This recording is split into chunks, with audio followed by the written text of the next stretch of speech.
Bonjour auditeurs et auditrices de Radio Taïwan International. Ici Clément Tricot et vous écoutez un nouvel épisode de votre émission La Ville en pratique où on parle d'architecture et de villes taïwanaises. Petite revue de presse spéciale où on va parler de la Biennale d'architecture de Venise qui s'est lancée le 10 mai.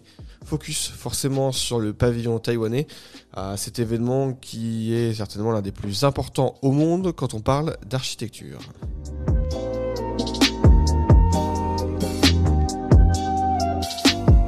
La Biennale d'architecture de Venise, une vitrine mondiale de la création architecturale, c'est un peu comme ça qu'on pourrait décrire ce grand événement. Alors c'est l'un des événements, comme je le disais, l'un des plus prestigieux, les plus influents dans le domaine de l'architecture contemporaine.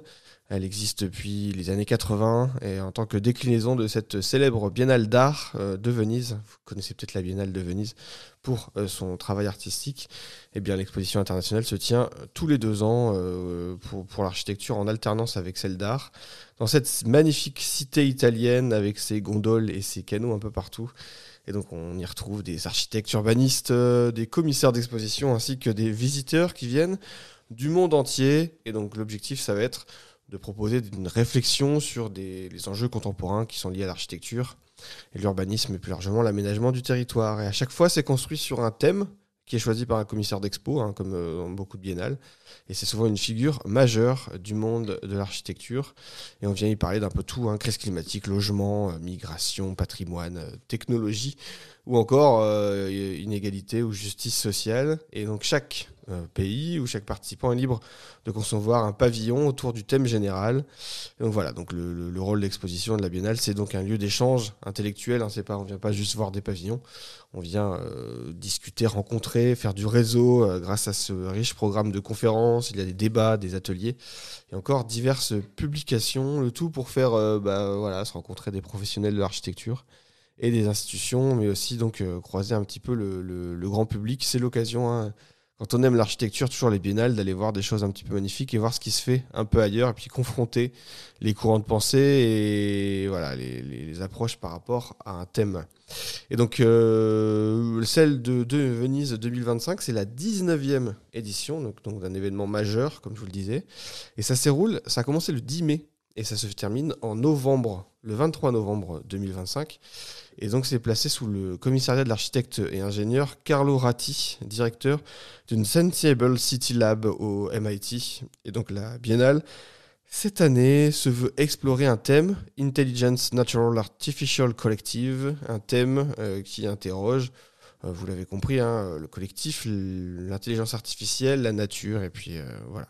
Ce thème qui va venir donc questionner la manière dont l'architecture va mobiliser les intelligences naturelle, l'intelligence artificielle, et aussi donc l'intelligence collective pour aller répondre aux défis contemporains qui sont ne serait-ce que le changement climatique, les conflits dans notre monde très très actif et avec des conflits très graves en ce moment, et puis aussi toutes les mutations sociales liées à tout un tas de choses, et notamment, vous vous en doutez, aux nouvelles technologies qui vont très très vite aujourd'hui, et l'architecture a forcément un rôle à jouer là-dedans, puisque c'est quand même dans des bâtiments où on fait la plupart du temps des choses, et donc les architectes ont toujours ce rôle, on va dire, social à prendre en compte, et aussi écologique.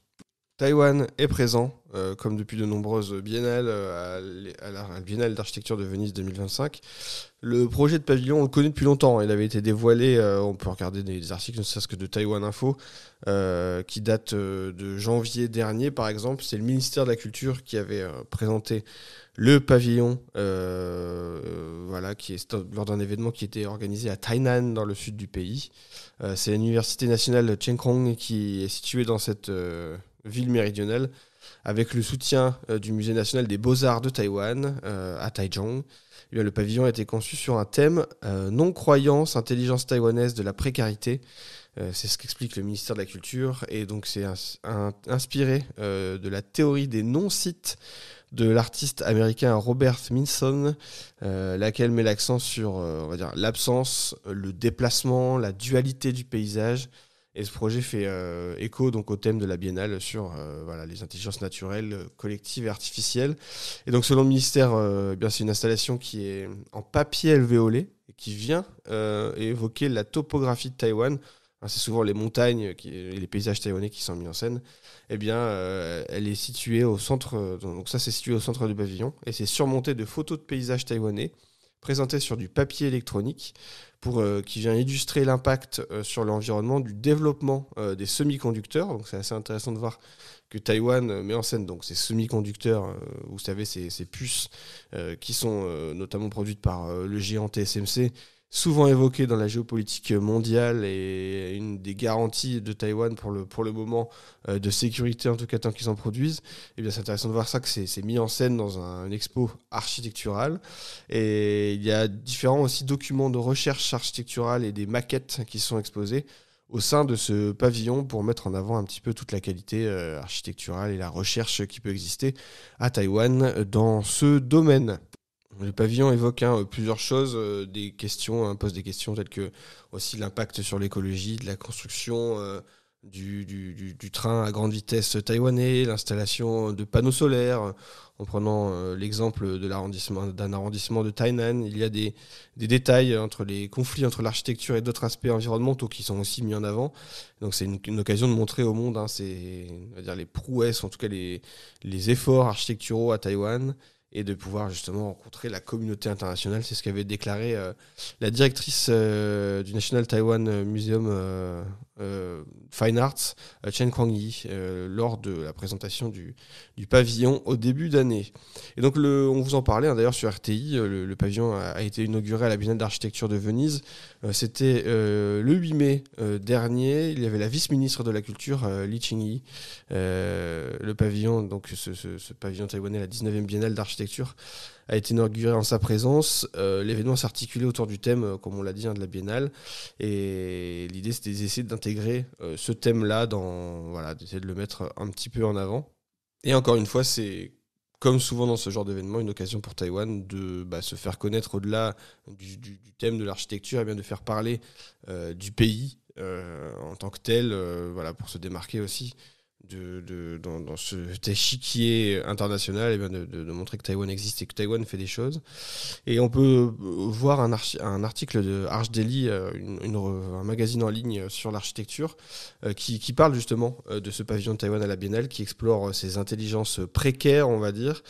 Et le commissaire Xue Chunlun présentait qui était commandité, observe, c'est comme ça que le présente l'article, que les croyances à Taïwan émergent et évoluent souvent rapidement, ce qui reflète une fluidité perceptuelle façonnée par l'expérience de l'île et marquée par une activité sismique fréquente et des typhons, une position stratégique entre Chine, Japon et des routes commerciales occidentales et une histoire politique complexe marquée par des changements de régime. Voilà, là on ne parle pas du tout d'architecture, mais en tout cas on voit que le pavillon met en avant toute cette complexité géopolitique et géographique taïwanaise. Et l'article précise aussi que l'exposition redéfinit donc la précarité comme un cadre positif pour réfléchir et critiquer la mondialisation, et aborde donc les enjeux mondiaux, on l'a dit, à la technologie, la durabilité environnementale, et positionne Taïwan comme une île technologique caractéristique par sa résilience face à l'instabilité politique et la vulnérabilité écologique, et que cette exposition met en lumière la manière dont ce contexte favorise des nouvelles approches architecturales et comment on met en valeur les pratiques résilientes et le potentiel des intelligences taïwanaises. Voilà, donc on voit quand même qu'un petit pavillon fait parler, un magnifique pavillon, fait parler de Taïwan, dans un événement comme celui-ci, et qu'on va bien au-delà de l'architecture. Alors bien évidemment, au sein de cette biennale d'architecture de Venise, cette 19e édition, il n'y a pas que Taïwan qui est présent. Il y a d'autres pays qui y participent. On peut ne serait-ce que citer le pavillon français qui s'appelle Vivre avec, Living with. Il est en cours, il a été présenté depuis l'an dernier. Donc plusieurs choses. Sauf que en raison de la rénovation en cours du pavillon français, l'équipe curatoriale composée de Dominique Jacob, Brendan McFarlane, en collaboration avec Martin Duplantier et Eric Daniel Lacombe, eux, ils ont conçu une installation temporaire qui s'intitule, comme je l'ai dit, Vivre avec, Living with. Et donc, c'est une structure légère qui est faite à partir de matériaux de réemploi Et tout ça s'implante autour du bâtiment en travaux qui s'étend jusqu'au canal voisin. Et ça se veut un laboratoire ouvert, favorisant des échanges et des réflexions sur les thématiques majeures qui sont mises en avant dans ce pavillon. Vivre avec l'existant, c'est le titre, c'est bien. Les proximités, l'abîmé, les vulnérabilités ou encore la nature et le vivant, et ainsi que les intelligences réunies. C'est comme ça que c'est présenté. Et donc le projet met l'accent sur les démarches éco-responsables, le zéro déchet, et essayer de minimiser l'empreinte carbone. C'est une belle mise en valeur des efforts français faits dans l'architecture. Effectivement, il y a beaucoup d'efforts qui sont faits en France dans le réemploi. D'ailleurs, on ne parle plus de destruction, on parle de déconstruction d'un bâtiment quand on doit le faire disparaître pour en faire un nouveau. On essaie de récupérer ce qui peut être, les fenêtres, les choses à l'intérieur, les matériaux, les gravats, etc. On se demande un peu ce qu'on peut en faire. Donc en tout cas, questionner ce rapport-là à la ressource qui existe, c'est une belle chose qui est mise en avant à cette à cette biennale d'architecture de Venise 2025. On arrive déjà au terme de cette émission. Je vous invite largement à vous intéresser, et si pourquoi pas vous passez en Italie, à aller voir le pavillon taïwanais. C'était Clément Tricot, portez-vous bien.